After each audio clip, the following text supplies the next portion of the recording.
महाराष्ट्राला 20 वर्ष वाट का पाहावी लागली? मुंबई महाराष्ट्रापासून स्वतंत्र करणं, वेगळी करणं, याच्यासाठीची ही सगळी खटाटोप या लोकांचा चालू आहे. ही करप्शन आणि कन्फ्युजनची युती आहे. भ्रष्टाचाराच्या गोष्टी तर फडणवीसांनी करूच नाहीत. राज्यकर्त्याचं प्रेम हे राज्यावरती असायला पाहिजे, सत्तेवरती असतं का मग?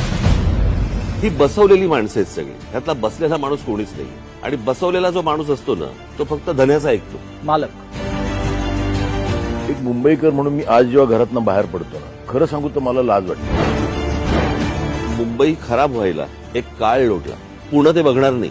पुढं लवकरात लवकर बर्बाद होईल. सगळ्यात मोठं संकट हे गौतम अडाणी मुंबई गिळतोय.